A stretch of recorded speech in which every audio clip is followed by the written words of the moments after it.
Ma'am Jo, ang kuan kadtong mga grupo adto sa may area ng Barangay Sabang.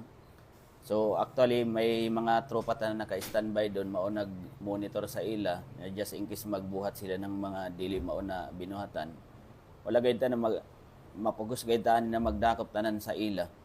So actually gani kaninang buntag na mo to may tawag ang isa ka concerned citizen na mao lang ito nagbutang ng kuan, nagbutang ng tarpaulin diri sa may area ng Absolute mo adto tag-respondihan dayon ng kapulisan nato hangtod na nakaabot dun sa may area ng checkpoint.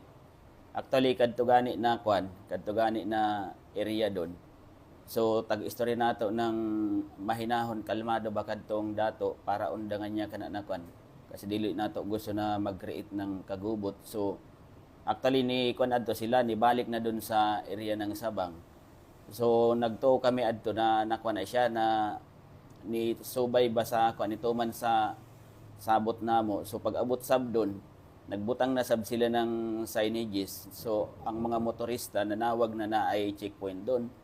So kuman tungod lagi sa election period nato, wala gay na ibang tag-authorize na checkpoint ba.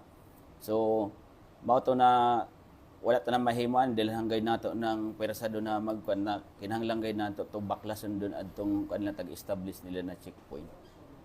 Sir, katong pagpampadlak nila sa pipila ka mga establishmento, kasi rason nila. Actually, mo ganito Ma'am Jo ang kang kanina na pag-istorya gani namo, tagpangutana nga nung naging na padlak sila.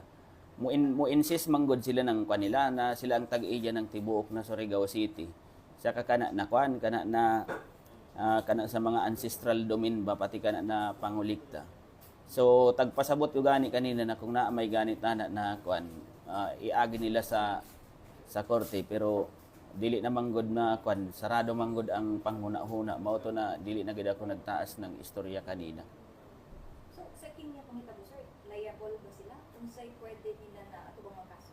So actually hamok ta na tagkwan i-file na criminal complaints against sa ila. So tagtanaw namo kana na sa kana sa violation sa revised penal code nato especially kana na grave coercion, alarm and scandal. So tanan na makita nato do na possible na i-file sa ila, i-file nato gayud sa ila. So, plano pa lang isang at sir. So, naa pa sila, gawas mo pa sila. O kasi kinahanglanan pa nato ang mga statement sab ng kwan ng mga witnesses pati ng complainant. Bakit daw, sir, karong gabi o karong kadlaw, himo ko gihapon sila yung atong himo nila pagpampadlak, pagbisita sa mga establishmento, o katong feeling sa pipila nga naharas sila. So actually ang kung gani nato kuman ang ato na kauban sa mobile force actually naka-alerto sab.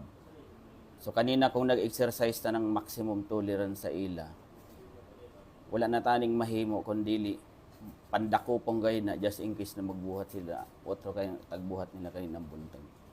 Sir, they are armed with samurai. Mm. O basi na apay ko ng arma sila gitaguan.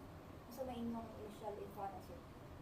So kuman wala kong ibang maikuan anay as long as na mabalidit ng intel ko ano pang naay sa ila hamok man ta ng mga remedy sa balaod nato para makuha legally kana ng mga ebidensya just in case gani na ay contraband sa ila na area.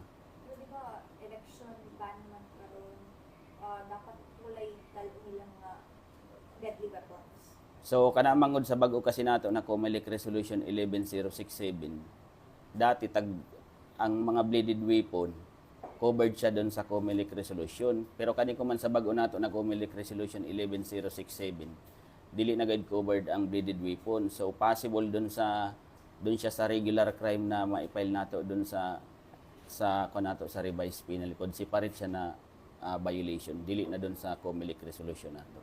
Are we still safe? Mauna ang mga pangutana sa public. Ay, nganong dili man tasip? Isolated incident ra man na sab. Kita man ang nasa gobyerno nganong kita man ang mahadlok sab sa ila. So kita kung kita nagrespeto sa ila, sabihan ko gani kanina, kita nagrespeto sa ila. Pero kung ingana ra man ang abilidad nila, wala man sabtanin na mahimo. We will use all the necessary forces or resources ng government para ma-dismantle na sila. Dili nato tagkahadlok na kita nagsubay ra lamang na nag-exercise kita ng maximum tolerance kasi dili nato gusto na may mahitabo na naay mga matay diha na kuan tungod ra sa ingana nila na abilidad. So kung i-label kasi nato ang kuan nato sa ila.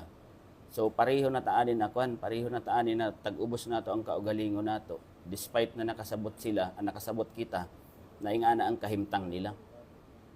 So, ma-assure na to ang public, sir, na deny peace and order lang. Utrong ko, tag-assure ko sa public na kana isolated incident na sa sunod na may mahitabo na ingana, nakahibalogin sila kung ano sa